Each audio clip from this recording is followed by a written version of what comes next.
Les savants de l'ancien monde ont longtemps cru en l'existence d'un troisième continent dans l'hémisphère sud, servant de contrepoids pour empêcher la Terre de basculer sur son axe.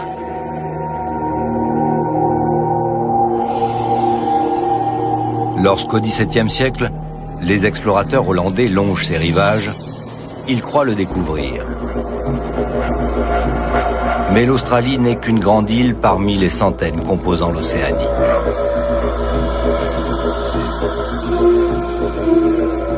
Seuls les Anglais s'intéresseront vraiment à cette terre sans relief, pouvant contenir l'Europe tout entière. Des naturalistes éclairés s'apercevront très vite que cette île regorge d'une faune et d'une flore hors du commun, préservée du reste du monde par quelques fosses océaniques.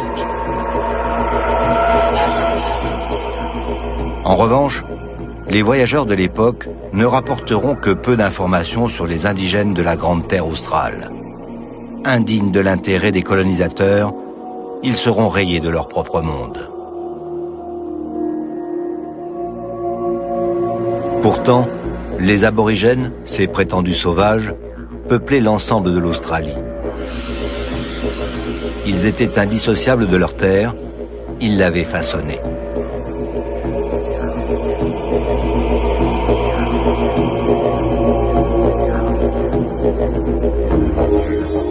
L'équipe d'Ushuaïa Nature a choisi de pénétrer en Australie par le nord-ouest, là où les premiers groupes humains ont abordé la grande île.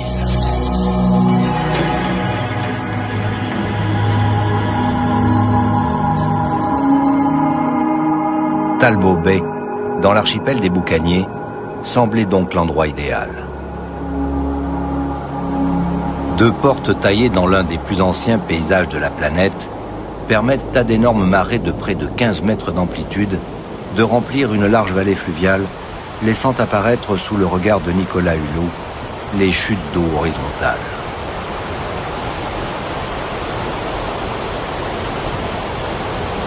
On a vraiment du mal à imaginer ce théâtre soustrait de l'océan, c'est-à-dire que le même décor sans l'eau.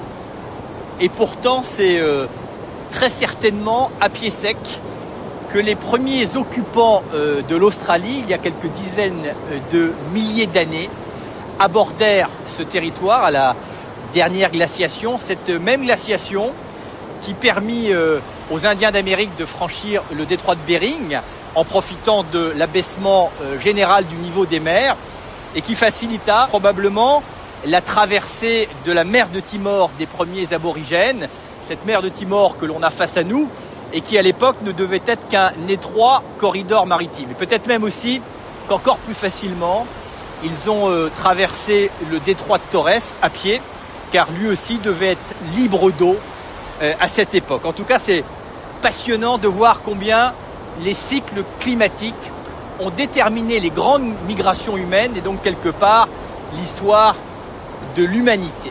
Bonsoir, Ushuaïa Nature à l'extrême nord de la plus grande île du monde, la terre des aborigènes, qui est pour moi certainement le peuple premier le plus fascinant et le plus énigmatique qui soit, sur lequel bute notre propre vision du monde et de la vie, tant la leur est si complexe et différente, une philosophie fondée sur la terre, un monde dans lequel la nature ne peut appartenir à l'homme parce que c'est l'homme qui appartient à la nature. Quelque part, c'est un sens inné de l'écologie.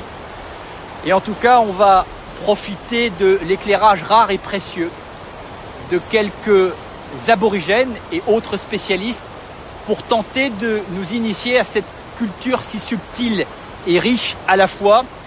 Une culture, il ne faut pas l'oublier, qui a été bafouée et niée pendant 2 siècles de souffrance et que, en dépit de tout, certains admirablement tentent encore aujourd'hui de maintenir et de transmettre ces femmes et ces hommes, ici et là, qui portent en eux une partie de la mémoire du monde, cet héritage spirituel, historique et culturel que les aborigènes appellent le Dream Time, le temps du rêve.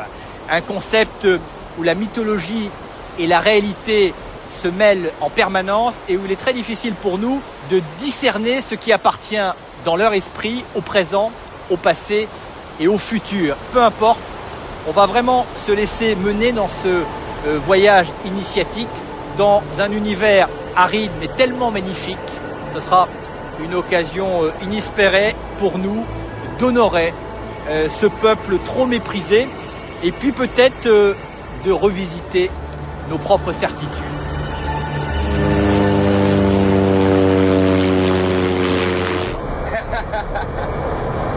Lenzel est passionné de géologie et d'archéologie marine.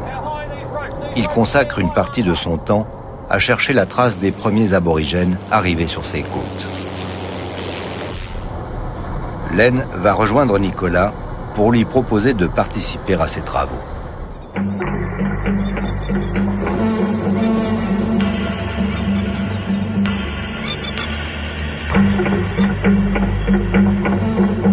Michel Laplace-Toulouse mène l'une des expéditions mandatées par Nicolas pour explorer quelques-uns des territoires de l'immense Australie. Ce fidèle d'Oussoya Nature va remonter les rivières de la péninsule du Cap York, une région quasiment vide d'habitants, mais parée des derniers vestiges de la plus ancienne forêt primaire de la planète.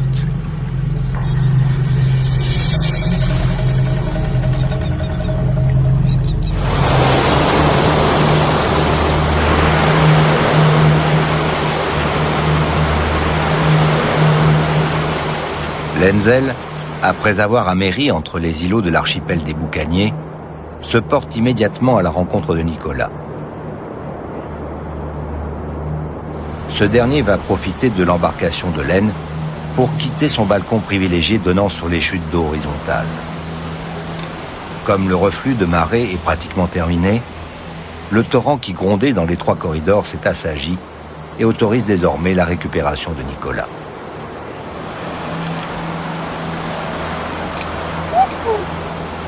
Ce phénomène de chute d'eau horizontale est unique au monde. Pendant les grandes marées, au maximum du flux, aucun bateau n'aurait la moindre chance de passer dans ces gorges.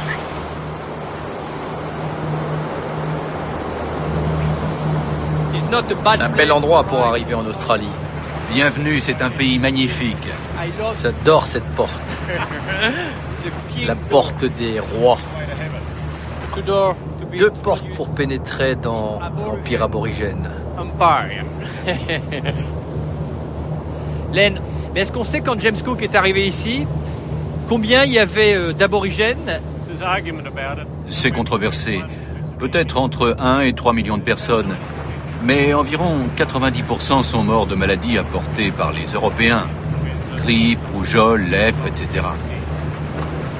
Il y a une chose qui est d'entrée difficile à comprendre, vu de l'extérieur, c'est pourquoi il y a, semble-t-il, de telles difficultés pour que les scientifiques prouvent et confirment la présence très ancienne des aborigènes sur l'Australie, puisque visiblement on en est toujours au stade des hypothèses. Ici, les conditions géologiques ne le permettent pas. Des fragments de squelettes ont été retrouvés, notamment le long des rivières dans le sud de l'Australie. On a aussi trouvé des outils paléolithiques, mais pas suffisamment de matière organique qui puisse être datée avec exactitude. On a pu déterminer que certains fragments dataient de 60 000 ans. Et je suis sûr qu'on remontera encore plus dans le temps. Mais comme il s'agissait de populations côtières, toutes les traces sont sous l'eau.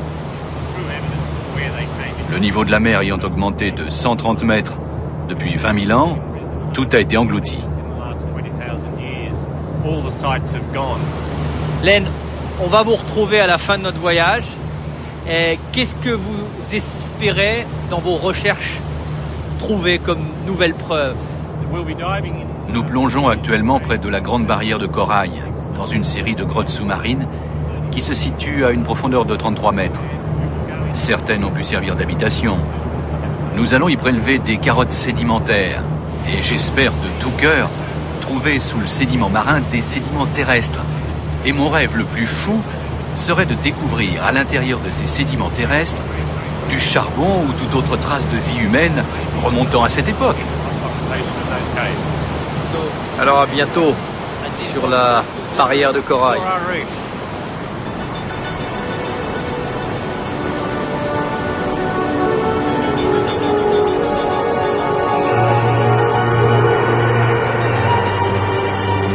cours de la dernière période glaciaire, qui commence il y a près de 80 000 ans, les océans vont progressivement baisser de 130 mètres sur l'ensemble de la planète. Une aubaine pour les populations de chasseurs-cueilleurs qui parcourent le monde en quête de nouveaux territoires. Venus probablement du centre de l'Inde, quelques petits groupes d'hommes s'aventurent à pied sec dans l'actuel sud-est asiatique, puis en Indonésie. Arrivés dans l'île de Timor, c'est à bord d'embarcations qu'ils gagneront le nord de l'Australie. Cette première vague de migration sera bientôt suivie d'une seconde, terrestre celle-ci, par un détroit alors asséché entre la Nouvelle-Guinée et la Grande Île.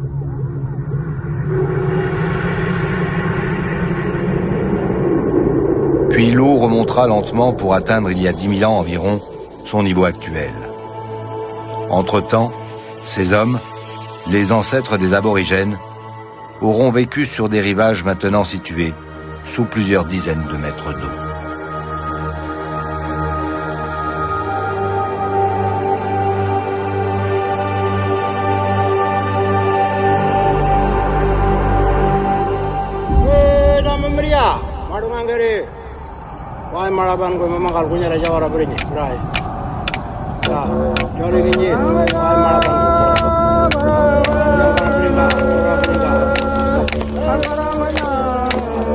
Cette période du passage est trop ancienne pour que quiconque s'en souvienne. Alors, les aborigènes se sont transmis oralement 50 000 ans d'histoire collective, vécue au cours de leur expansion dans l'île. C'est le Dream Time. Ce temps du rêve est une vision complexe de la création perpétuelle du monde dans un lien indissociable des êtres et des choses.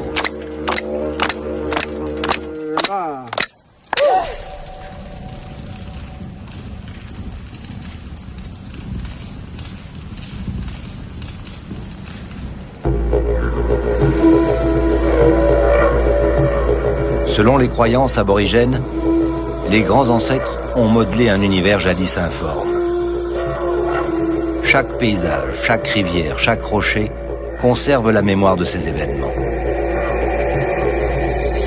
Le mont Trafalgar, dans le nord de Kimberley, est l'un des grands sites sacrés sur cet itinéraire spirituel.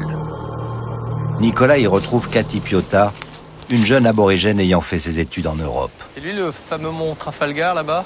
C'est beau, hein? Celui de gauche ou de droite? Celui de gauche. Le tabulaire, là. Ouais.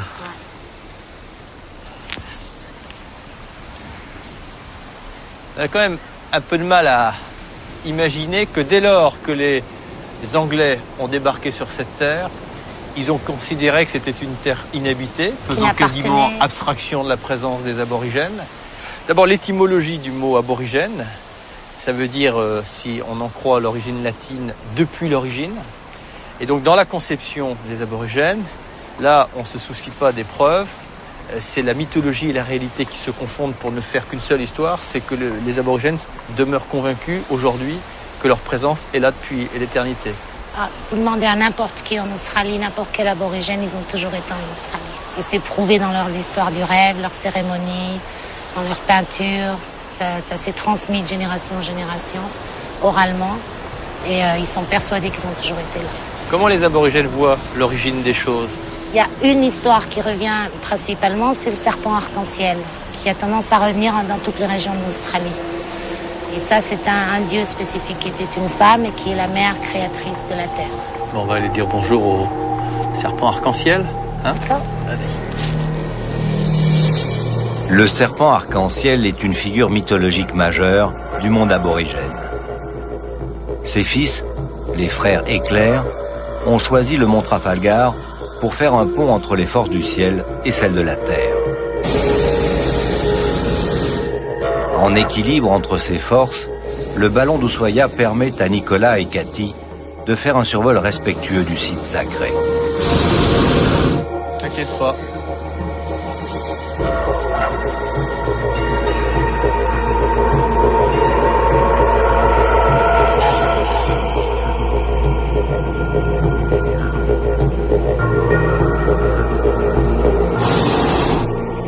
Ce qui est très particulier quand on essaye et avec beaucoup de difficulté de déceler votre perception des choses, c'est de voir que vous êtes toujours à la frontière entre le monde visible et le monde invisible, et que votre perception confond toujours ces deux notions. C'est-à-dire qu'on vit toujours avec le mélange des deux.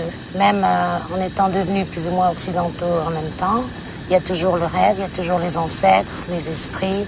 C'est une croyance qui est restée très forte chez les aborigènes. Toi, dans ta manière de réfléchir, tu sens que le visible et l'invisible se mêlent dans ta perception des choses? Oui, tout à fait. La présence des aborigènes, depuis des dizaines de milliers d'années, elle s'est étendue sur l'ensemble de l'Australie. Quelle était la vie des aborigènes au quotidien? À quoi elle ressemblait? C'est-à-dire qu'ils étaient nomades au départ, donc ils sont arrivés par le nord, d'après les théories, ils seraient arrivés de l'Asie du Sud-Est, et ils auraient petit à petit, ils se seraient aventurés dans le terrain, parce qu'ils suivaient les saisons, les sources de nourriture. Quand il n'y avait plus assez de nourriture, ils bougeaient un peu plus, et ce serait comme ça qu'ils se seraient aventurés de plus en plus profond dans l'Australie, à l'intérieur.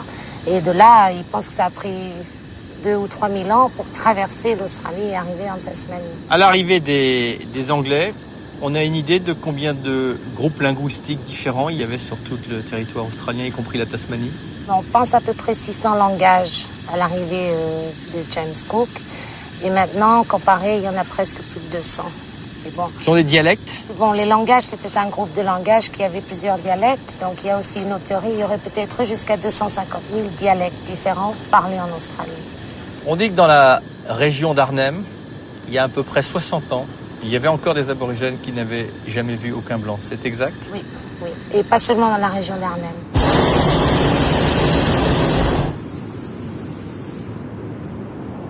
Ce qui prouve bien que le choc entre ces deux civilisations a été d'une brutalité terrible, parce qu'il n'y a eu aucune transition et que vous avez subi l'arrivée des Occidentaux et encore aujourd'hui, les choses sont loin d'être réglées. Ah oui, ça va prendre encore quelques générations, je pense, mais je crois que les aborigènes deviennent de plus en plus forts. Qu'est-ce qui reste de cet héritage, de ce Dreamtime au jour d'aujourd'hui? Est-ce qu'il est diffus? Est-ce qu'il a volé en éclats avec ce que vous avez vécu pendant 2 siècles? Ou est-ce que l'essentiel demeure? Non, je pense que l'essentiel est toujours là. Ça se passe toujours, les histoires. Même moi, je m'assieds, j'écoute les histoires de ma grand-mère ou de mes grands-tantes et oncles. C'est quelque chose qui ne s'arrête jamais. Maintenant, il y a beaucoup de livres qui ont été publiés. Je dirais que le plus grand livre que les aborigènes possèdent, c'est celui de la Terre. Parce que vous avez une faculté à lire vos propres histoires, vos propres références, vos propres filiations dans le paysage. Pour nous, c'est un paysage aussi merveilleux soit-il, comme le montre Trafalgar ici. Mais vous, chaque lieu a une signification. Bien sûr, les aborigènes ont une connaissance phénoménale du terrain, de la nature, parce qu'ils ont toujours vécu.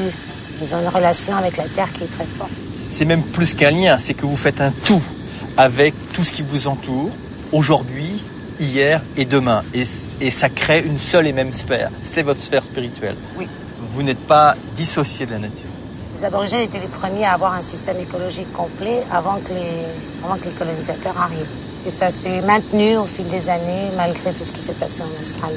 Et ça a l'air de revenir de plus en plus fort. Il y avait d'ailleurs cette jolie formule qui disait que la culture du feu de camp est difficilement compatible avec la culture des pyramides, ce qui signifiait qu'il y a vraiment un monde entre ces civilisations qui avaient besoin de marquer leur pouvoir et leur puissance et de l'identifier par un certain nombre d'édifices, tandis que vous n'aviez pas du tout cette volonté, ou je dirais peut-être même cette vanité. Oui, tout à fait.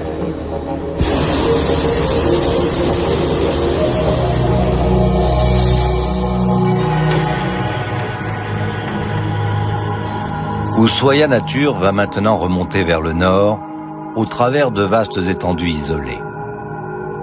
Ici, la géologie inactive depuis près de 100 millions d'années laisse apparaître des paysages de grès rouge qui s'érodent au fil des saisons des pluies. C'est le top end, la dernière frontière.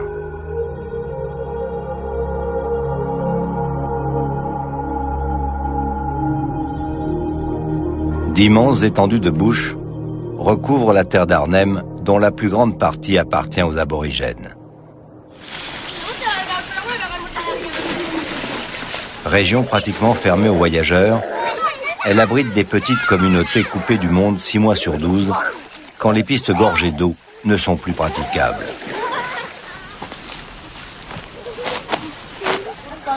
Durant la saison sèche, les aborigènes quittent l'Out Station, le campement abritant le groupe familial, pour retourner sur leur terrain de chasse. Là, les gestes multimillénaires sont transmis aux jeunes de manière tout à fait naturelle.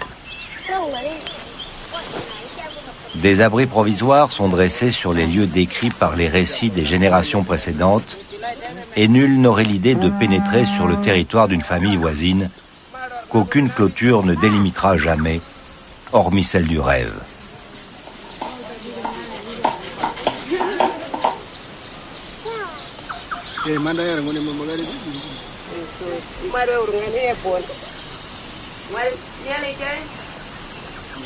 Excellents artistes, les aborigènes profitent de ces voyages pour peindre l'histoire sacrée de leur peuple.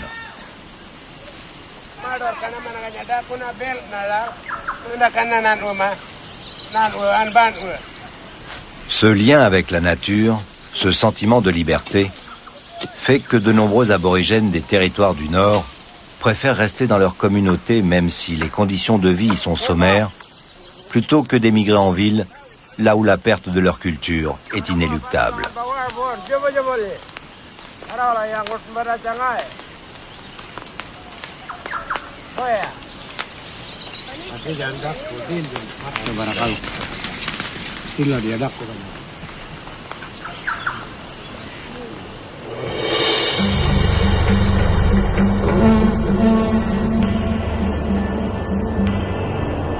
Seuls obstacles pour les nuages du Pacifique, les collines tropicales du Cap York baignent dans une humidité toute relative.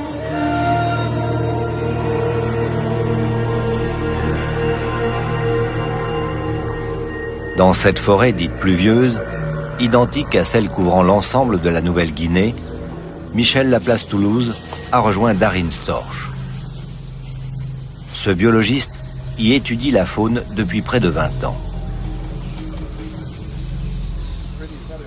Freddy Claudy, un aborigène gardien des lieux et des itinéraires du temps du rêve, va les conduire auprès des animaux totems de sa tribu.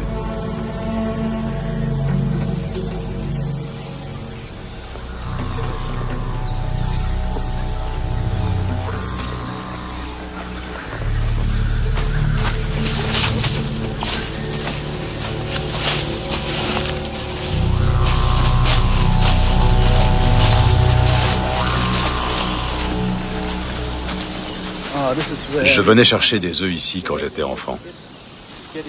Tu venais y chercher des œufs? Oui. Tu veux dire que ça, c'est un nid? C'est pas un nid, c'est une colline. C'est un nid qui a été édifié au fil des ans par de multiples couples d'oiseaux. Ces oiseaux appelés mégapodes creusent un grand trou, y déposent leurs œufs et s'en vont.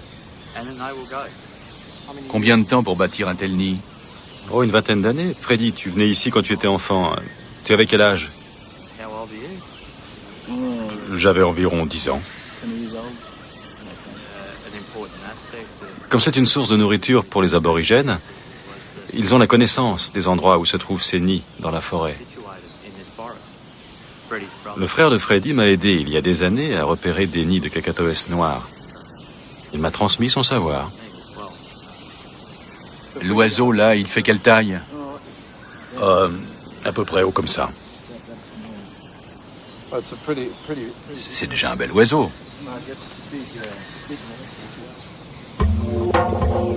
Peu intéressés par le devenir de leur progéniture abandonnée sitôt pondue, les industrieux mégapodes, à l'instar d'autres grands oiseaux comme le casoar, font partie des espèces communes au Cap York et à la Nouvelle-Guinée. Les groupes aborigènes locaux ont fait de ces animaux relativement rares leur totem traditionnel, s'accaparant ainsi une partie de leur personnalité. Le cacatoès noir à queue rouge est aussi un animal totémique remarquable. On lui prête le pouvoir de soulever des branches de son poids pour fabriquer son nid.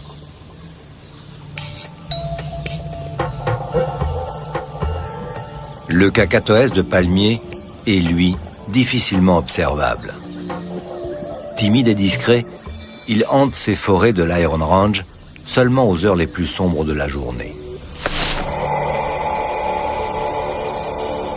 Freddy, en suivant un cheminement que lui seul peut connaître, a retrouvé un nid de cacatoès de palmier. Darin, qui ne recule devant aucun sacrifice dès qu'il s'agit de faire partager sa passion, profite de l'opportunité exceptionnelle qui lui est offerte pour visiter le nid d'un de ces étonnants couples de perroquets.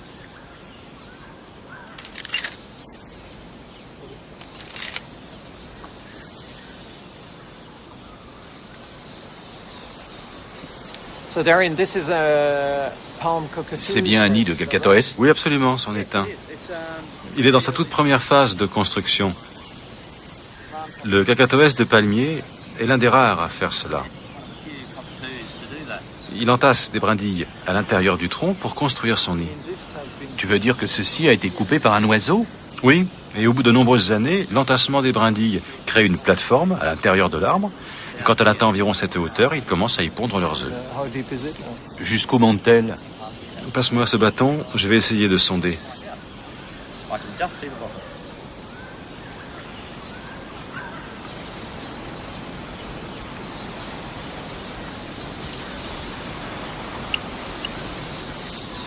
Je n'atteins toujours pas le fond. Ils ont plusieurs sites de ponte à divers stades d'avancement. Car un arbre creux comme celui-ci risque fort de brûler.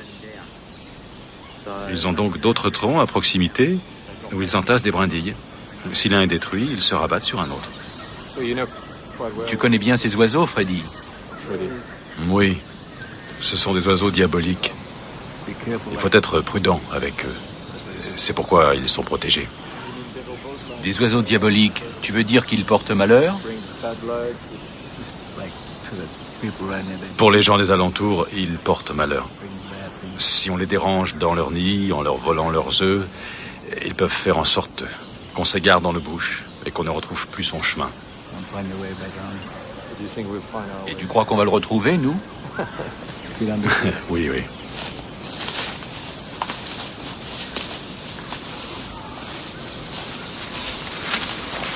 Qu'est-ce que c'est? C'est un nid de fourmis vertes. On peut les manger. C'en est plein?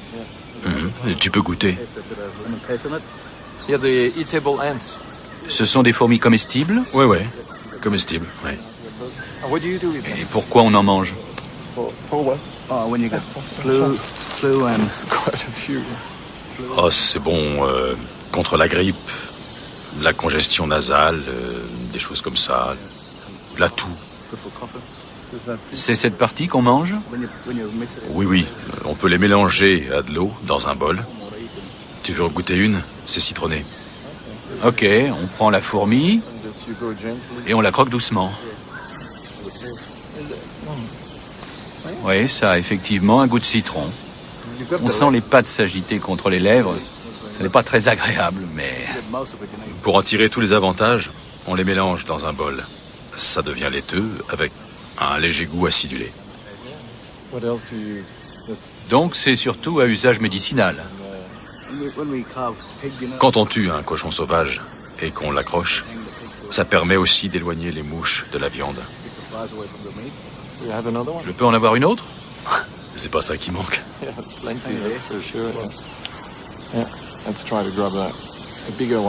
Oui, je vais en goûter une plus grosse.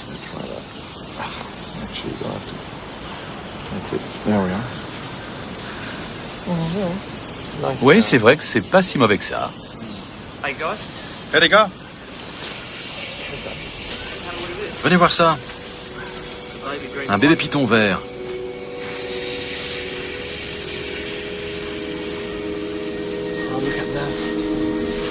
C'est fantastique. Les adultes sont verts vifs. C'est difficile de croire que c'est la même espèce. Ça, c'est un python? Oui, un python. Est-ce qu'il risque de mordre? Si on l'agresse... Ah, la couleur est incroyable. Je peux le toucher? Tu peux le prendre, laisse-le ramper sur ta main. Il attend que la nuit tombe avant d'aller chasser. Et ils sont très pacifiques? Tu n'as jamais été mordu par ce genre de serpent? Non. C'est un serpent très fragile. L'adulte est vert vif. Oui, vert vif. Il est rarissime de rencontrer un jeune de couleur jaune, comme ça, en plein jour. On a vraiment eu beaucoup de chance. Les serpents sont importants dans ta culture, Freddy. Je crois que le serpent arc-en-ciel est un des totems majeurs dans certaines régions. Oui, dans le nord. Il y a aussi le taipan. Celui-ci est vulnérable aux oiseaux de proie, avec sa couleur jaune qui attire l'attention. Laissons-le repartir. Il va se trouver une cachette.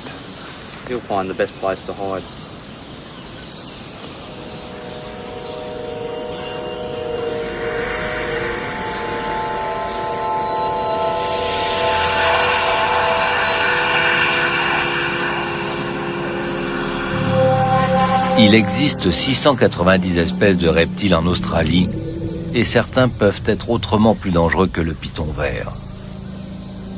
Ce n'est pas le cas des curieux lézards du Cap York, comme ce 5 à langue bleue qui utilise ce leurre coloré pour faire croire qu'il est venimeux.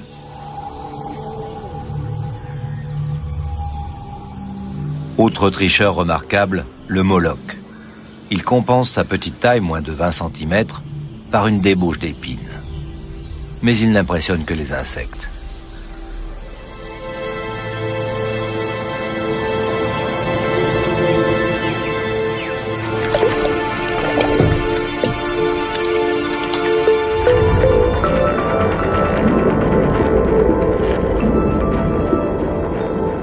L'isolement géographique de l'Australie a engendré un bestiaire surréaliste qui s'est vite avéré un cauchemar pour les naturalistes du 19e siècle.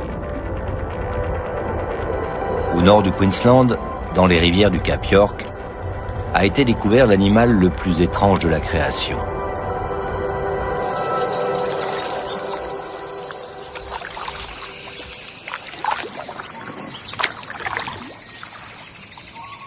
Alberto Valley voue une passion sans borne à cette aberration de la nature. Un corps couvert de fourrure, un bec de canard, une queue de castor, des pattes palmées avec des griffes. L'ornithorynque est une énigme. Ce rescapé de l'ère tertiaire a exploité toutes les voies de l'évolution. Comme les oiseaux, il pond des œufs, comme les mammifères, il allaite sa progéniture.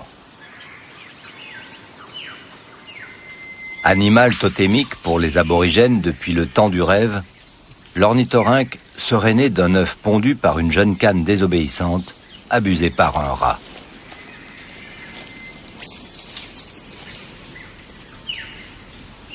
Pour Alberto, cette étrange légende mérite un approfondissement plus scientifique.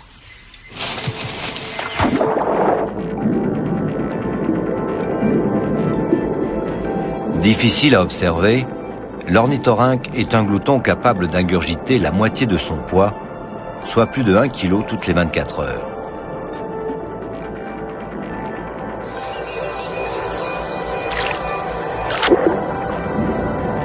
La performance est possible grâce à son bec. L'organe fait office de radar, de pelleteuse, d'excavatrice et de broyeur.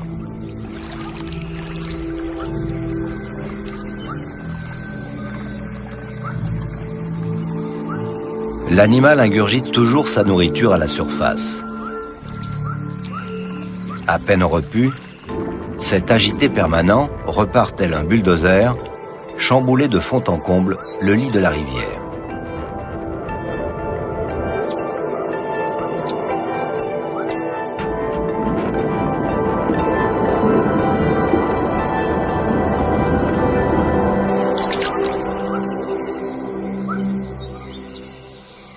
Alberto a posé un filet qui va lui permettre de capturer un jeune ornithorynque.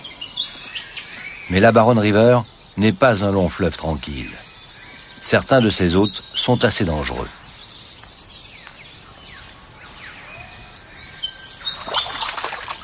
Même la sympathique peluche est elle aussi armée d'un éperon venimeux. Alberto en a déjà fait la douloureuse expérience. À la période des amours, le poison contenu dans une glande toxique devient chez le mâle une arme fatale, notamment pour éliminer la concurrence.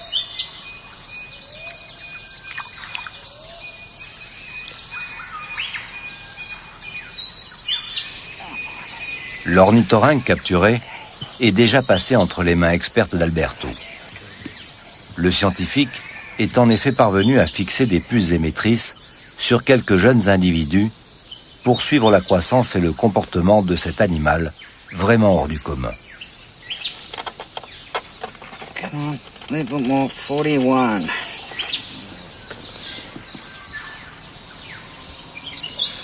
That's it. Okay, what's that? On first.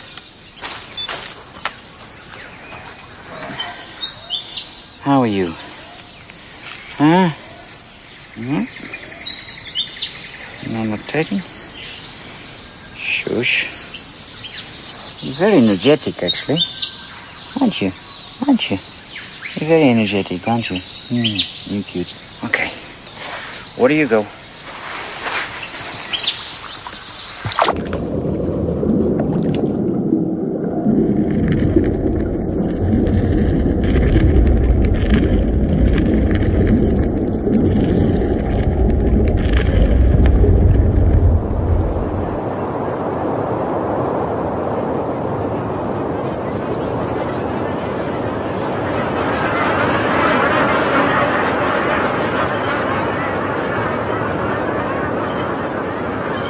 À la saison sèche, le nord de l'Australie n'est plus qu'une immense étendue brûlée par le soleil.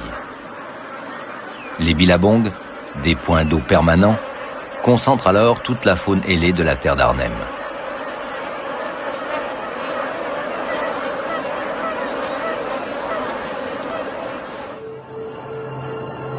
Dans ces paysages à l'âpre beauté, cœur de la tradition aborigène, Nicolas est venu s'imprégner d'une culture multimillénaire laissée par les artistes du temps du rêve.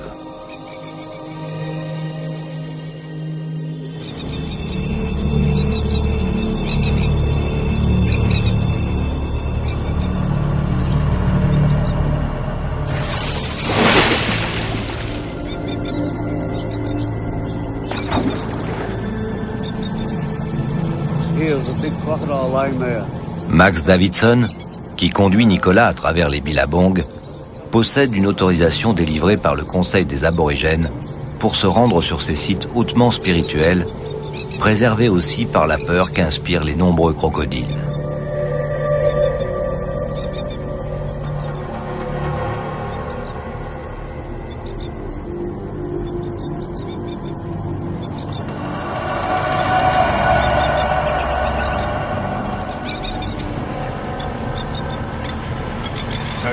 Ils n'ont pas l'air d'être dérangés par notre présence. Celui-ci est un crocodile marin. On ne doit pas les embêter. Toute chasse a été prohibée dans cette région. Ici, on ne trouve que des crocodiles d'eau douce? Non, il y a surtout des crocodiles marins.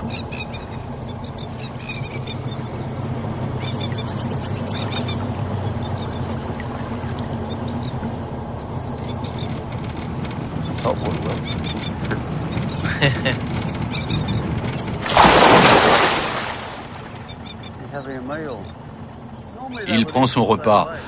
Normalement, il dévore immédiatement leur proie. Mais là, il prend son temps. Pourtant, il y a beaucoup de crocodiles qui rôdent autour de lui.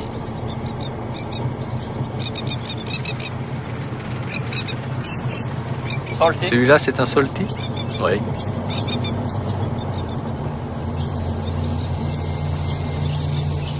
Le salty, qui signifie salé, est le surnom donné aux sauriens d'estuaire. C'est le grand mythe de l'Australie blanche.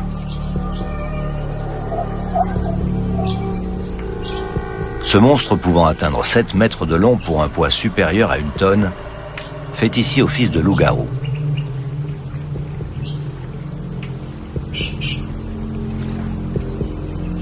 Que d'histoires sur son compte. Vraies ou fausses, elles interdisent toute baignade en rivière ou en mer, sur l'ensemble de la côte nord du pays, jusqu'à 100 km à l'intérieur des terres.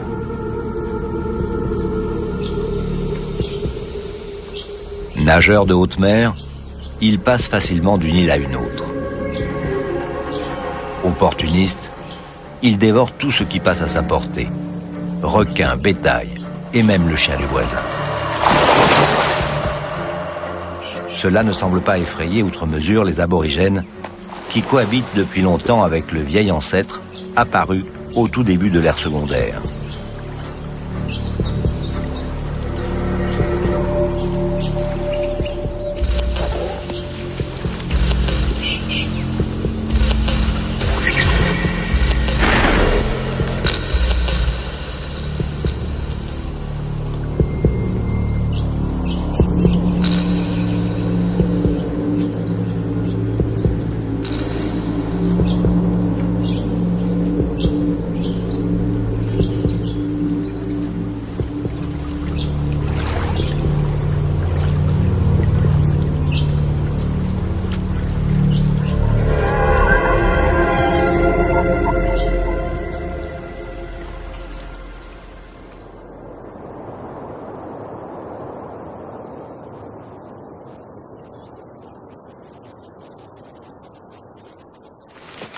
Max et Nicolas ont abordé le site sacré et s'enfoncent dans la forteresse de grès dominant les Billabongs. Ils ont rendez-vous avec Jessica Delargielli, une jeune ethnologue dont le travail porte sur le temps du rêve. Elle est ici pour étudier des peintures rupestres dont certaines ne sont connues que de quelques initiés. Ça va Jessica? Ça va, merci. C'est superbe. C'est superbe. Il y a des centaines de peintures différentes. Qui sont superposées les unes sur les autres? Oui. Un bel endroit. Nice, hein? Beautiful. Magnifique. Pour vous, ça, au-delà de l'émotion visuelle, parce que quand même l'art aborigène, c'est quelque chose qui parle d'une manière universelle, ça a appris beaucoup de choses qu'on ignorait des aborigènes. Oui, ça communique en fait un savoir, ça communique une façon de concevoir le monde, les histoires de création. Ça témoigne de la complexité de leur monde? Oui, tout à fait. Puisqu'on peut voir différents types de figures qui sont représentées, aussi bien des ancêtres créateurs qui chacun ont leur propre histoire. Ça ramène toujours au mythe des origines. Au mythe des origines et comment les choses sont devenues ce qu'elles sont actuellement.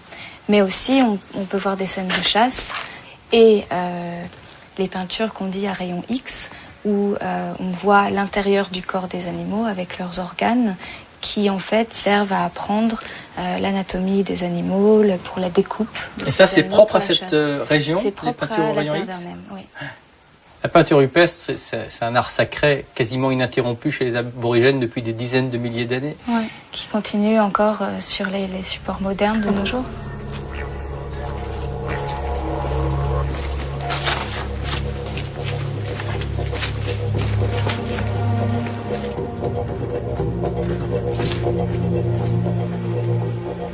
C'est chargé ici.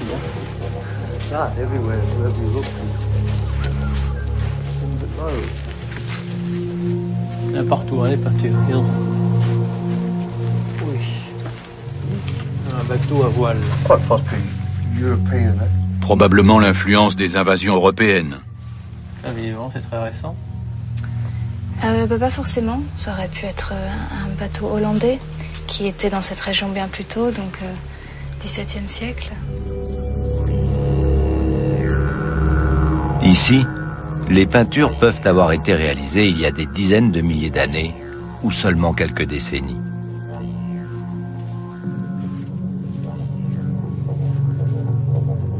Tout le problème de la datation de l'art rupestre australien provient du fait que les colorants utilisés par les artistes aborigènes ne sont constitués que d'éléments minéraux impossibles à dater au carbone 14.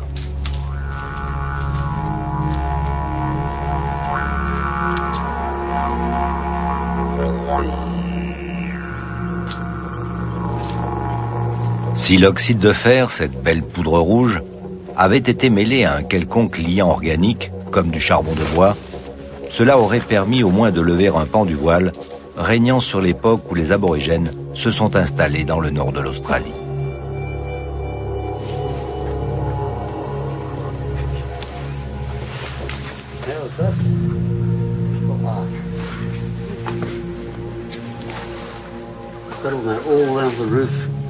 Tout le long de la voûte, il y a des personnages à tête d'animaux.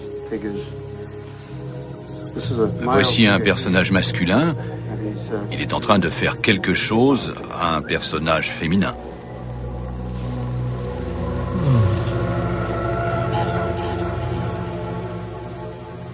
Il faut quand même rappeler, pour le mauvais côté de l'histoire, que quand les Anglais sont arrivés ici, ils ont érigé comme doctrine que l'Australie était une terra nullius, c'est-à-dire la terre de personne. C'est ça. Partant du fait que pour eux, il n'y avait pas de civilisation qui les avait précédés, faisant fi et abstraction de la présence ancestrale des aborigènes, et que cette doctrine a eu cours jusqu'à il y a très peu de temps, et que ça a été donc la cause de toute la tragédie du peuple aborigène. Oui, c'est seulement en 1967 qu'il y a eu un référendum en Australie qui a accordé la citoyenneté aux aborigènes, donc le droit de vote. Avant ça, ils n'avaient pas de statut. Aussi, une autre date qui est mémorable, c'est 1992, c'est ce qu'on appelle les land rights, donc les droits à la terre en Australie, pour les groupes aborigènes qui maintenant peuvent, par les tribunaux, revendiquer leurs terres. Il y a des centaines et des centaines de dossiers qui sont en attente, parce que c'est un processus qui prend longtemps. Il faut pouvoir prouver un certain nombre de choses, notamment une présence continue dans un territoire. En tout cas, il a fallu pour le moins faire preuve de mauvaise volonté, voire de mauvaise foi pour nier l'évidence de cette culture. Et ce qui est fou, c'est que c'est aux aborigènes aujourd'hui à faire la preuve de ça, et non pas l'inverse. C'est ça.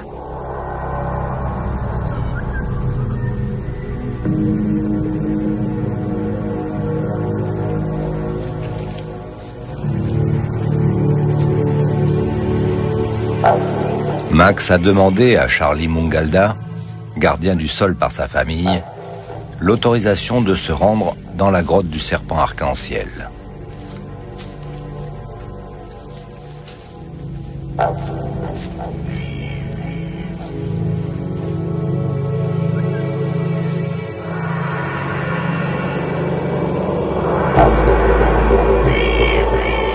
Le serpent arc-en-ciel n'est pas seulement une figure mythologique capable de donner ou de retirer la vie.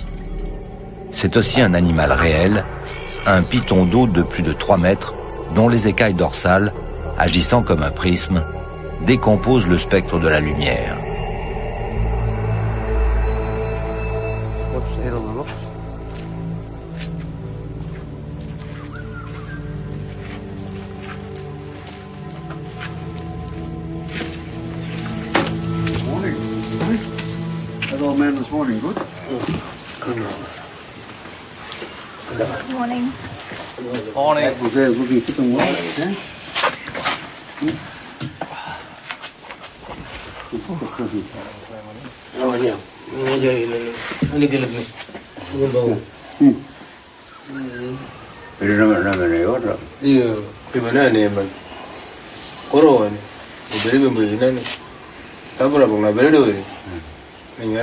Les protocoles aborigènes sont très stricts envers qui a le droit de parler de quoi.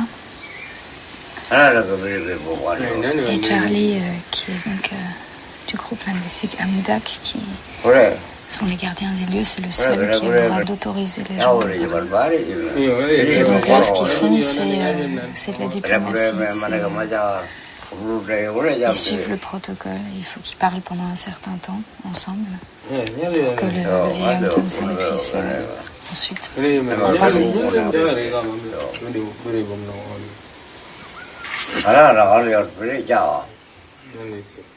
Et en fait, l'histoire que Charlie m'a donné la permission de raconter, c'est qu'il y avait un petit enfant qui pleurait parce qu'il voulait manger des racines de nénuphar. Et sa mère lui a ramené ces racines de nénuphar mais c'était les mauvaises et elles étaient amères. Et donc il a pleuré encore plus, ce qui a fait venir le serpent arc-en-ciel qui les a dévorées. Et ensuite, il les a recrachées plus loin. Et ça, c'est un thème qui revient souvent avec les histoires du serpent arc-en-ciel, c'est d'avaler les gens et de les recracher à un autre endroit, créant différents groupes.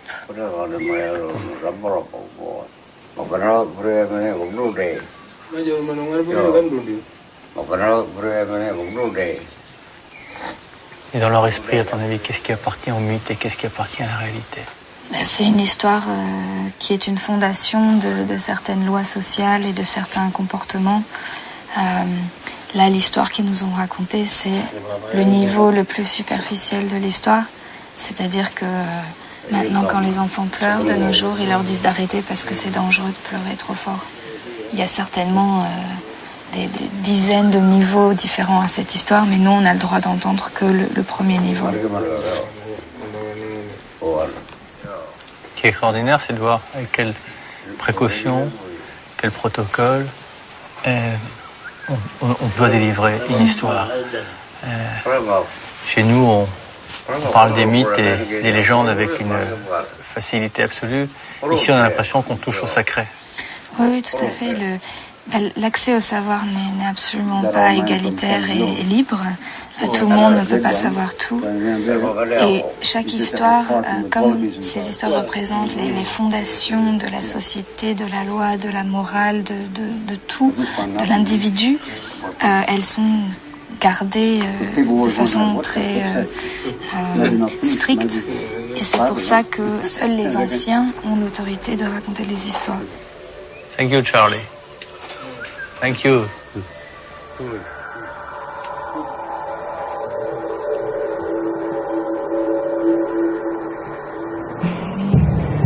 Le bush s'est subitement enflammé autour des sites rupestres. Ce phénomène naturel, dû à l'extrême sécheresse, parfois provoqué par les aborigènes, est une chance pour les sols australiens.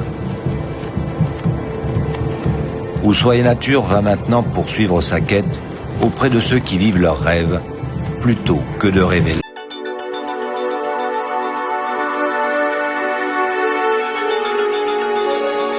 Nicolas, accompagné de Jessica, l'ethnologue de l'expédition, s'est avancé encore un peu plus dans le nord de la terre d'Arnhem. Ils y ont retrouvé un petit groupe aborigène qui se prépare à effectuer une chasse traditionnelle. Charlie Bryan, l'un des chasseurs, a établi son camp à côté d'une curieuse formation de termitières géantes.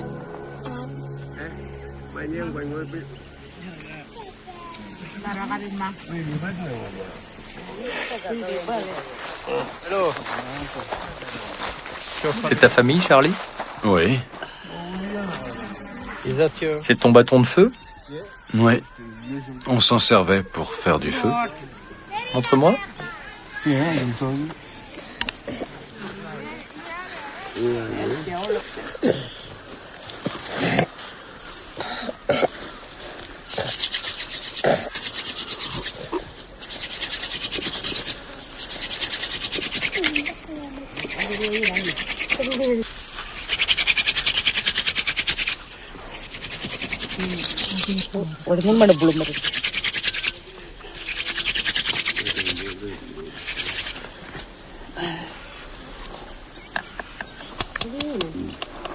Ouais, il y a des braises, ça y est.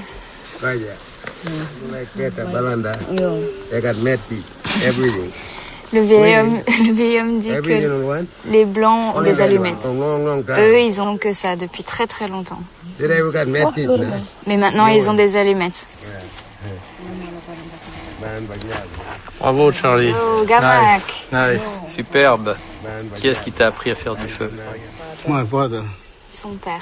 Aujourd'hui, il sera encore capable d'être complètement autonome avec sa famille dans le bush, dans la Outback. Would you be able to live in the bush? Oui. I still know I can live in bush and look up kids for mine in bush way. During the rain season, yeah. Pendant la saison des pluies, quand toutes les routes sont inondées et que le passage est impossible, les gens vivent en autarcie. C'est quoi la nourriture commune pour eux? What do you eat the most? What's like Kangourou.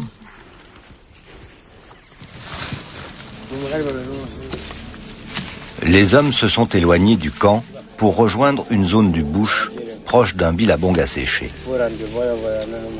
Tous dissimulent leur odeur corporelle en s'enduisant de boue et de poussière.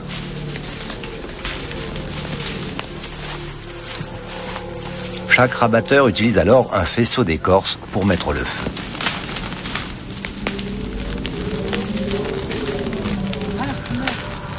La technique est simple mais dangereuse. Elle consiste à faire un cercle de feu de plusieurs kilomètres de circonférence autour du billabong, qui lui est censé ne pas brûler.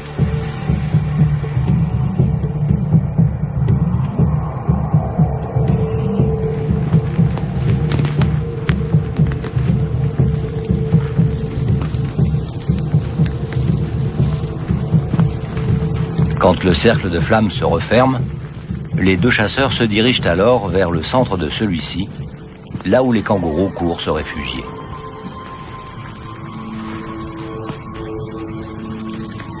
Aujourd'hui, la chance n'est pas avec les chasseurs car le vent ne cesse de tourner, ralentissant l'avance du feu vers le centre du cercle.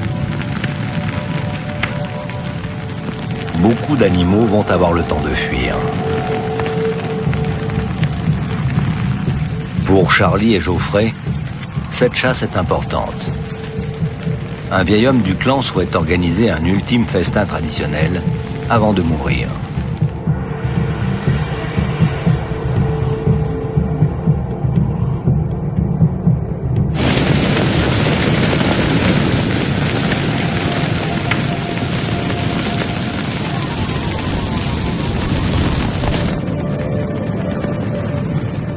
Charlie compte sur le fait qu'aveuglés par l'épaisse fumée, les kangourous restants ne le verront pas s'approcher armé de sa lance, muni d'un propulseur.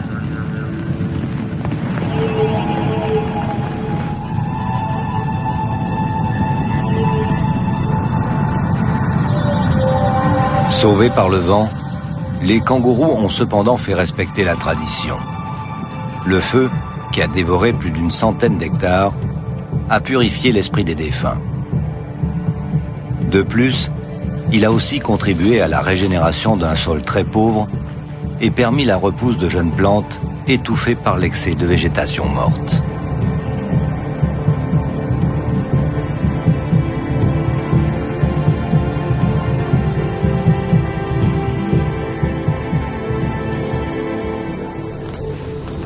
Aboriginal believe this fire it's really important for us. Fire brings new life for the old people's spirit who pass away from. Le feu, c'est quelque chose qui est très important pour les aborigènes parce que ça ramène l'esprit des anciens qui sont morts. Les esprits des anciens, il les sent en permanence autour de lui. Yes. Oui. And we believe because the land itself. La terre elle-même est en vie. You might have feeling that the spirit watching you. Et parfois, on sent que les esprits nous observent. Et ils vous aident? Yes, if you do the right thing. Si on fait des choses qui sont bonnes pour la terre, oui. Tu penses que la nature te parle? Yes, sometimes there can be a bird. Le chant de certains oiseaux qui sont considérés comme des messagers. Si quelqu'un de la famille meurt à Darwin, cet oiseau va apporter le message. Il y a toute une lecture de l'environnement par rapport à différents phénomènes naturels qui vont être interprétés comme une forme de communication de la part des esprits. Tu es capable de lire la nature, comme un livre. La nature est un livre pour toi.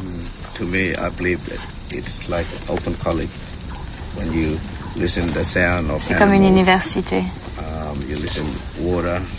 On écoute le son des oiseaux et de l'eau. You listen all that. Do you think you belong? Tu penses que tu appartiens au sol, à la terre? Yes. We believe some of us that came out of animal. Certains d'entre eux proviennent d'animaux, soit Dua, soit Iricha, et c'est comme ça que le système fonctionne avec les deux moitiés, Dua et Iricha. Dua et Iricha, en fait, c'est tout ce qui existe dans l'univers, qui est nommé. Toutes les entités, les phénomènes naturels, les plantes, les animaux, les hommes sont soit l'un soit l'autre, soit Dua, soit Iricha. Donc là, il a donné l'exemple du feu qui est Iricha, l'eau est Dua, et tout est complémentaire, fonctionne ensemble. What do you think it happened? Que penses-tu qu'il se passe après la vie quand on meurt? What do you feel it happened? When we die, Iricha people die, or Dua people. Les Dua et les Iricha retournent dans leur clan et retournent dans les plantes ou les animaux dans la ou terre, dans le sol. Ouais, voilà. Old tree pass away, new tree come up. And then Quand le vieil homme va mourir, il y aura un nouvel arbre qui va pousser. Et que devient l'esprit après? father and mother, if they're hunting, that's Quand where un homme et sa femme vont chasser, c'est comme ça qu'ils trouvent les nouveaux enfants. Et donc les esprits des enfants qui imprègnent la mère. Et ces esprits-là sont ceux des gens qui sont décédés et qui sont retournés dans une sorte de réservoir spirituel qui se trouve sur la terre. Ça veut dire que l'âme ne meurt jamais? the spirit never dies. Ça, il It's meurt always, jamais. in country. Ça reste dans le sol, dans la terre. Est-ce que cela veut dire qu'ici, vous avez réussi à sauver le temps du rêve? Yeah, we still look after the Oui. dreaming side. Ils ont encore leur langue, ils connaissent encore leur site sacré et ils savent comment en prendre soin en faisant justement des rituels du feu. Donc ça, c'est quelque chose qui a continué à se transmettre.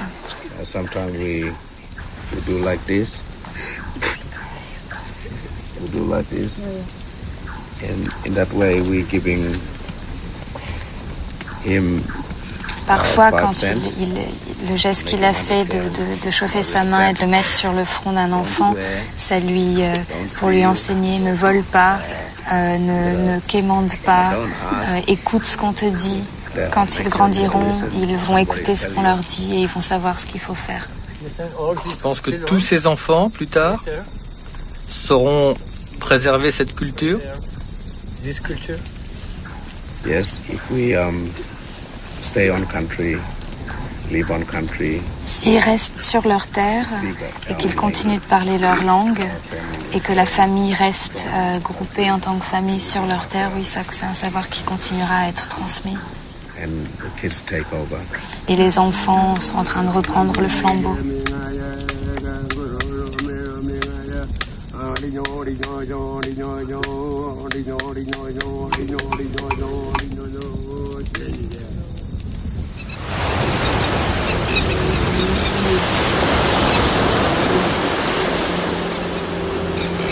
Laurent Balesta, le biologiste marin d'Ushuaïa Nature, s'est rendu 3500 km plus au sud sur Kangaroo Island, une des grandes îles qui accompagnent l'Australie.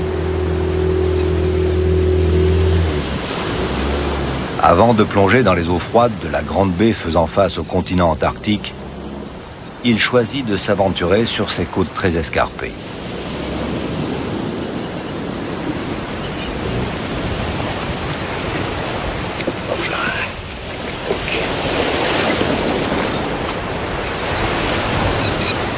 Ok? Bye. Sa curiosité de scientifique est éveillée, car Kangaroo Island est le sanctuaire de l'évolution divergente. Séparée de la Grande Terre par la remontée des eaux, l'île aux kangourous a conservé intact un concentré de la faune spécifique australienne. L'isolement a empêché toute forme de prédateur de venir troubler cet ordre des choses. Le biologiste connaît ces mammifères primitifs appelés marsupiaux, mais il ne les a encore jamais observés de près, en totale liberté. À Kangaroo Island, les plus emblématiques de leurs représentants sont si nombreux qu'il suffit de se promener dans les forêts d'eucalyptus pour les voir évoluer.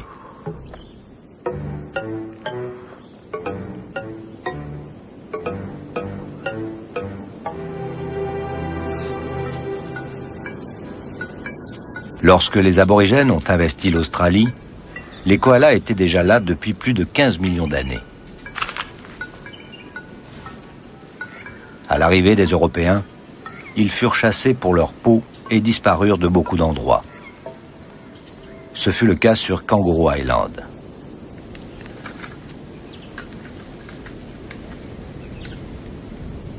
Six couples ont été réintroduits sur l'île en 1912. Moins d'un siècle plus tard, leur population atteint 30 000 individus. Cette démographie galopante risque fort de déséquilibrer le fragile écosystème qui les accueille. En effet, un koala se nourrit d'1 kilo de feuilles d'eucalyptus par jour. 30 000 individus mangent 30 tonnes de feuilles, soit 11 000 tonnes par an. Un couple peut tuer un eucalyptus centenaire en moins d'une année s'il ne peut changer d'arbre pour se nourrir. Ce qui devient peu à peu le cas, car depuis un siècle, l'agriculture a grignoté la majorité des forêts de l'île. Alors, ces animaux risquent donc de mourir de faim si à court terme, on ne restaure pas leur environnement.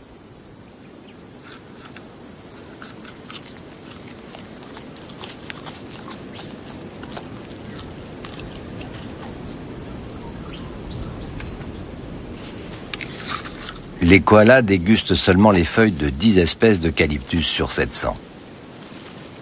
Cette nourriture, très pauvre en énergie, qu'aucune autre espèce animale ne songe à leur disputer, leur permet de rester les uniques locataires de ces forêts protectrices.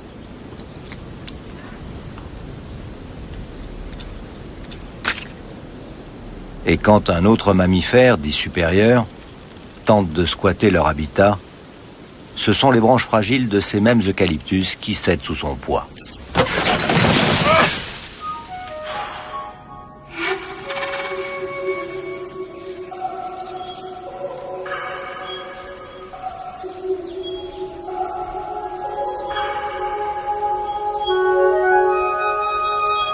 Le koala passe 4 heures par jour à s'alimenter, somnolant le reste du temps. Un regain d'énergie lui permet de donner le jour à un unique petit chaque année. L'embryon pèse moins d'1 gramme à sa naissance. Sa mère l'enferme soigneusement dans sa poche ventrale. Il y restera pendant 6 ou 7 mois. Puis il ouvrira les yeux, grimpera sur le dos de sa mère et partira tout doucement à la conquête du monde.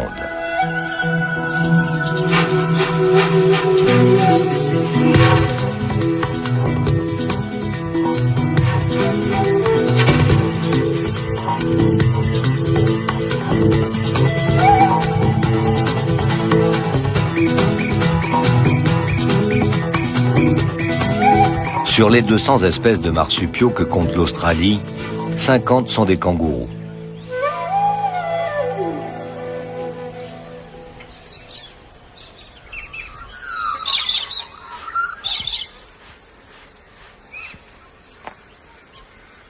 Le mot marsupial vient du latin marsupium, qui signifie la bourse, autrement dit la poche.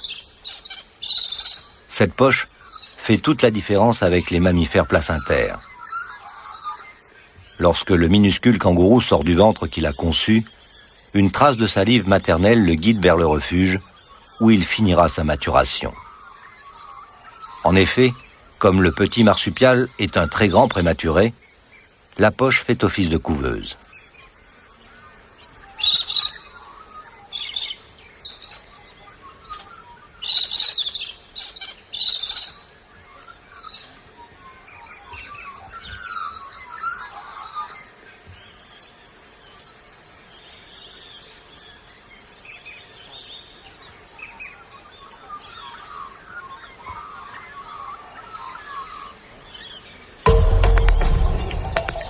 Les kangourous mâles sont naturellement doués pour la boxe française. Quelques heures d'entraînement par jour dès leur plus jeune âge, et ils peuvent porter des coups mortels à n'importe quel adversaire animé de mauvaises intentions.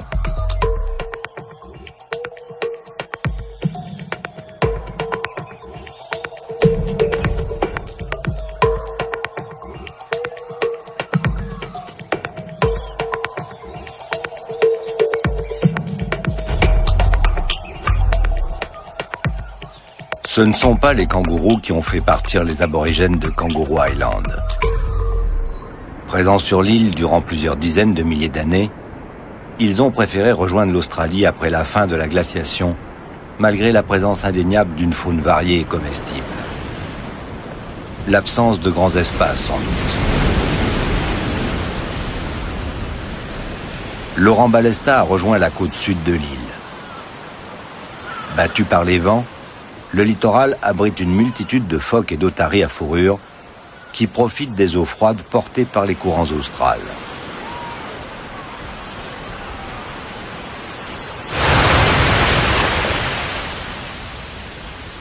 Laurent va devoir enfiler une combinaison étanche afin de pouvoir observer de près la très curieuse faune sous-marine du sud de l'Australie.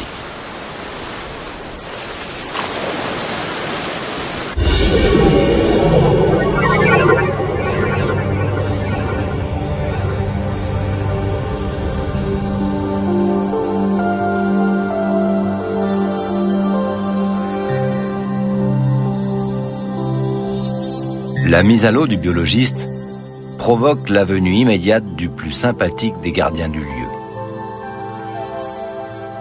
L'otarie, appelée curieusement lion de mer par les anglo-saxons, n'a de cesse d'attirer l'attention du plongeur.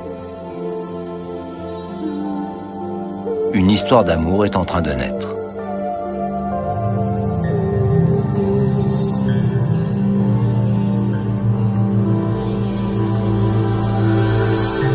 Comme la température de l'eau n'atteint jamais, même au cours de l'été austral, les 18 degrés requis pour le développement de formations coralliennes, ce sont les algues qui, ici, colonisent les fonds marins. Ces algues brunes forment de véritables forêts miniatures, abritant une faune endémique à plus de 80%. Ce taux d'endémisme extrêmement élevé est due à la largeur de l'Australie. Cette île gigantesque constitue une véritable barrière, isolant les espèces du nord de celles du sud.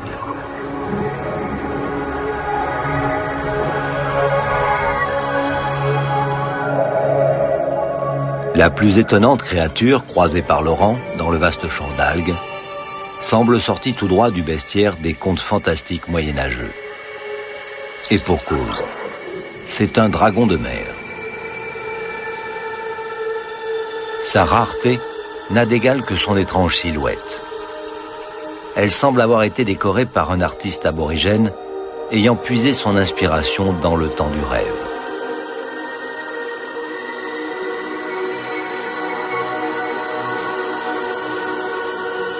Le Widi Sea Dragon fait partie des 2 espèces de dragons de mer connues en Australie.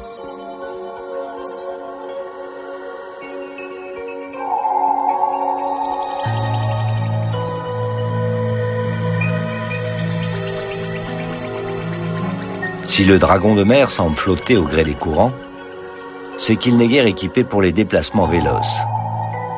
Seules de minuscules nageoires animées de rapides vibrations lui permettent de se stabiliser en position horizontale, ce qui ne peut guère être considéré comme un moyen de locomotion.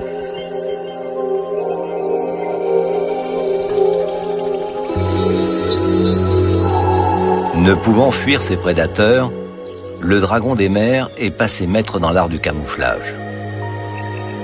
Les couleurs de son corps, semblant toujours hésiter entre le jaune, le rouge ou le vert, lui permettent de se fondre dans un environnement lui aussi très fluctuant. Son cache-cache permanent au milieu des algues est exempt de tout mouvement maladroit qui trahirait un tant soit peu sa présence.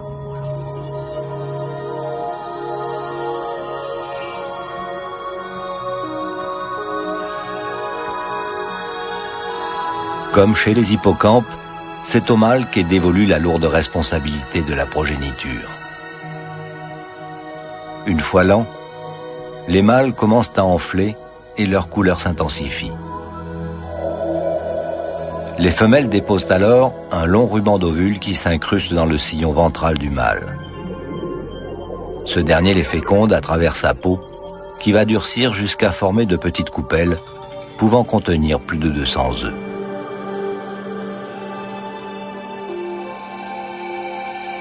Il semble encore trop tôt pour que Laurent assiste en direct à l'éclosion de cette portée. Il va falloir trouver un autre futur père, et ce ne sera pas celui-là.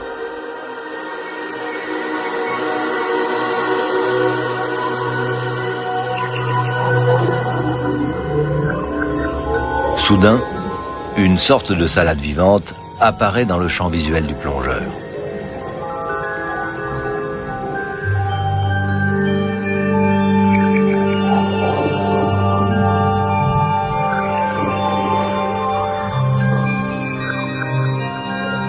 Aboutissement le plus raffiné de l'adaptation, le Leafy Sea Dragon, ou dragon de mer feuillu, semble encore osciller entre le monde animal et le monde végétal. De toute évidence, Mère Nature a eu là une hésitation.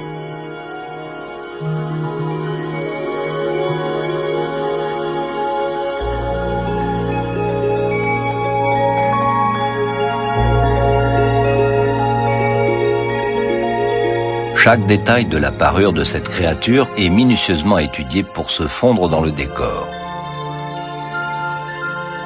Et rares sont les plongeurs qui découvrent le dragon feuillu par leurs propres moyens.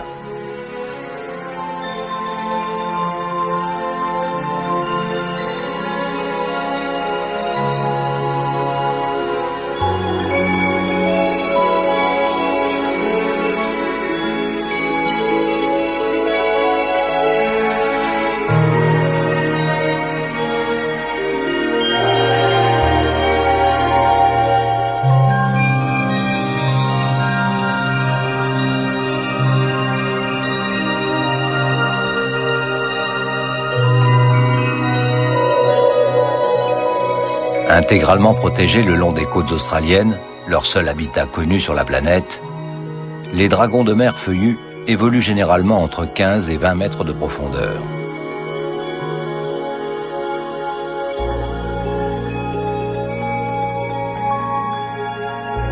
Les individus de belle taille, comme ce jeune mâle d'une bonne trentaine de centimètres, apprennent à attaquer différentes sortes de petits crustacés qu'ils aspirent goulûment par l'intermédiaire de leur long museau tubulaire.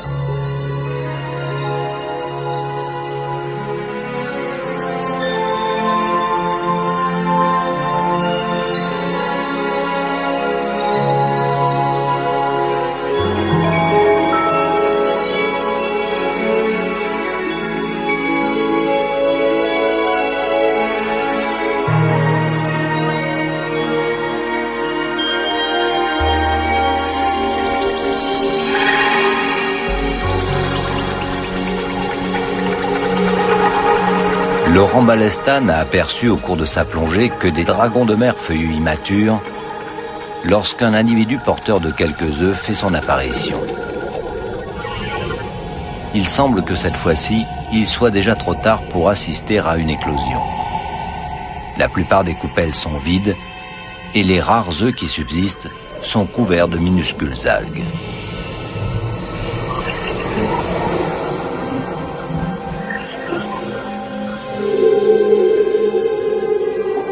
Après un long moment consacré à une minutieuse observation, la chance sourit au biologiste.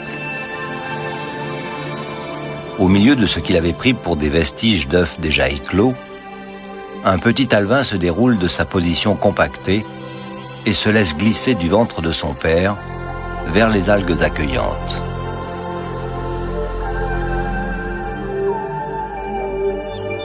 Parfaitement développé dès sa naissance, le jeune dragon est déjà une réplique miniature de l'adulte.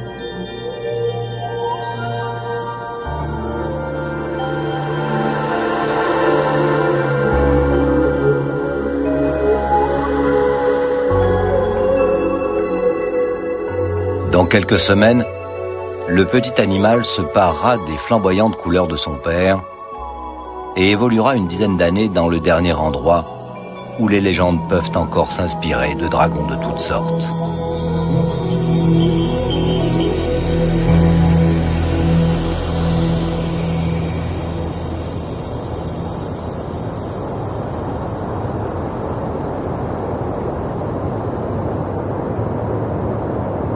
Très loin, plus au nord, Rangée par la houle chaude de l'océan Pacifique, s'étire la grande barrière de corail. Elle est visible depuis la Lune. 2000 km de jetées coralliennes construites au large des côtes australiennes par de minuscules animaux marins appelés polypes. Leurs squelettes de calcaire, accumulés au cours des siècles, ont fini par former de gigantesques atolls affleurant la surface de la mer.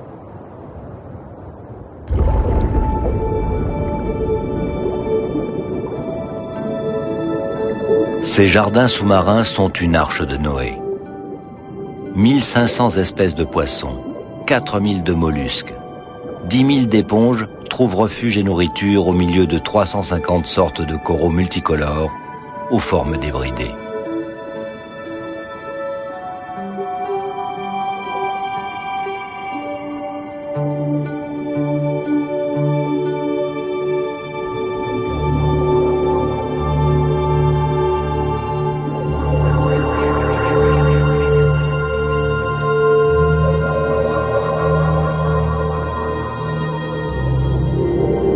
Nicolas et l'équipe plongée d'Ushuaïa Nature ont retrouvé Lenzel. Ce spécialiste incontesté de la Grande Barrière cherche depuis des années des preuves sous-marines de l'installation des premiers aborigènes sur les rivages australiens.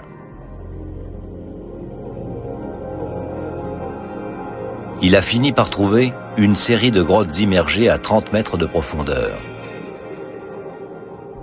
Ces grottes ouvertes dans le tombant se trouvent protégées des mouvements de l'eau par les massifs coralliens.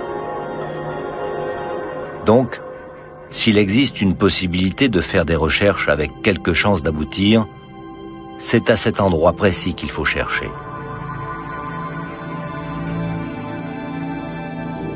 Avant l'arrivée de Nicolas, Len a repéré une grotte correspondant à l'idée que l'on se fait d'un abri paléolithique.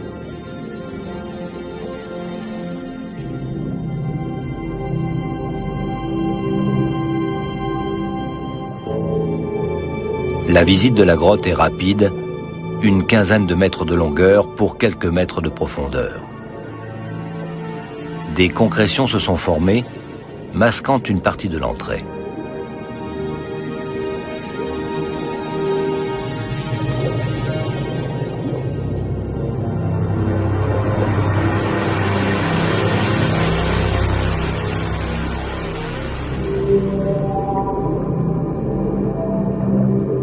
Un rapide examen du sol montre que le sédiment marin s'est accumulé de façon importante au cours des millénaires.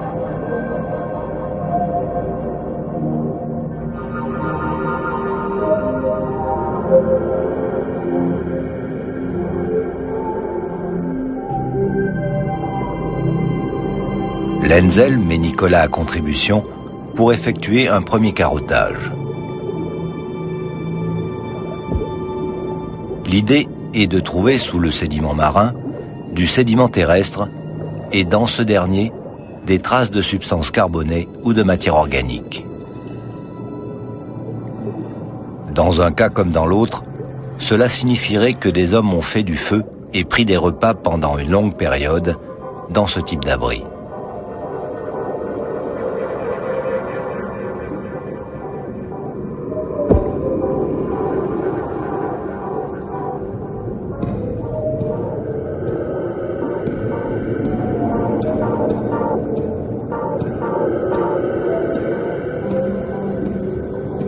Plusieurs plongées seront nécessaires pour que les deux hommes parviennent au bout de leur tâche.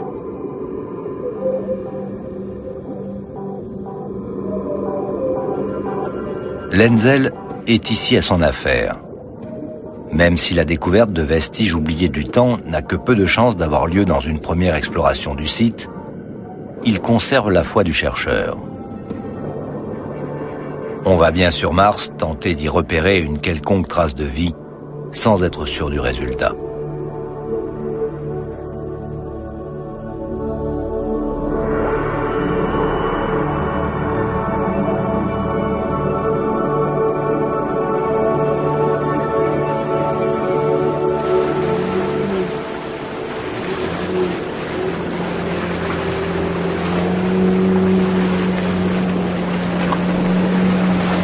À la nuit tombante, Len et Nicolas rejoignent le boss. Ce gros bateau de plongée est le seul à pouvoir s'aventurer dans cette partie de la Grande Barrière, située à plusieurs centaines de kilomètres au nord de Cairns, la dernière grande ville australienne de la côte orientale.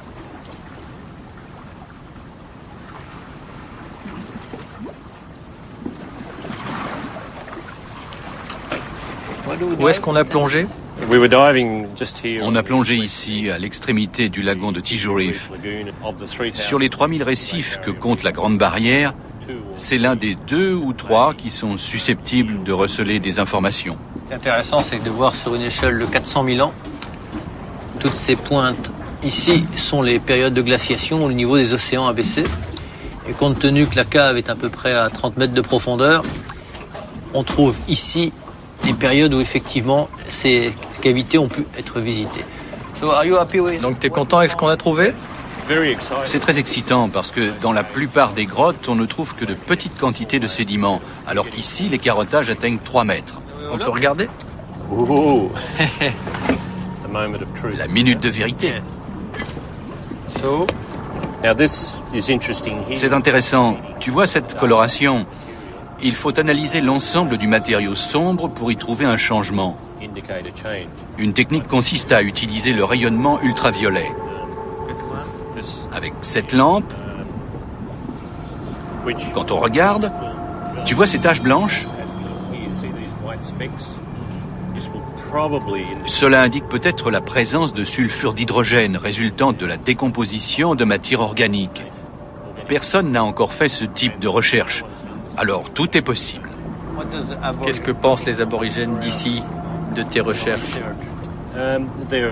Ils s'y intéressent de très près. Ils nous ont autorisés à explorer la zone qui leur appartient. De toute façon, comme ils ont la conviction qu'ils sont en Australie depuis toujours, pour eux, c'est une évidence. Ils ont été là de tout temps, à toutes les glaciations. Tout le monde s'accorde à dire que les aborigènes sont la plus ancienne culture de la planète, qui remonte au moins à 50 000 ans. Pour toi, il est donc possible que des aborigènes aient vécu dans ces grottes? C'est tout à fait possible. Quant à retrouver des preuves de leur présence, c'est autre chose. Mais je peux imaginer un groupe d'aborigènes assis autour du feu et discutant de ce qu'ils vont faire le lendemain. Donc la réponse, dans quelques mois? Oui. Le rêve continue. Good luck. Laissant Lenzel à sa passion, Nicolas ne peut s'empêcher de retourner dans les eaux turquoises du Grand Reef, où le temps du rêve prend tout son sens et où l'espace invite l'homme et la nature à une parfaite harmonie.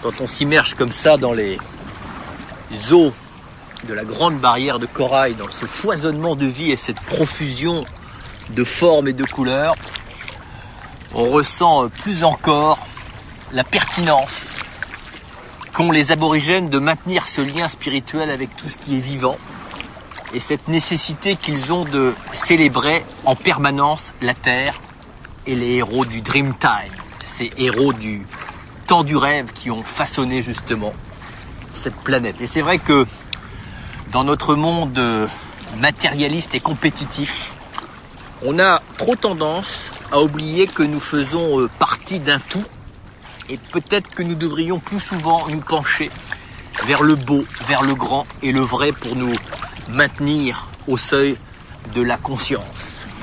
Et ces aborigènes qui assurent comme ça la permanence de cette pulsation de vie très ancienne nous rappellent, comme l'a écrit magnifiquement Dostoïevski, que l'homme à l'origine était lui aussi un vagabond dans le désert brûlant et désolé de ce monde. Et en tentant, comme nous l'avons fait ici, de nous imprégner des racines spirituelles des peuples premiers, cela devrait nous enseigner peut-être une manière différente d'exister, de projeter notre avenir dans ce monde. En tout cas, faisons-le pendant qu'il est probablement encore temps. Bonsoir.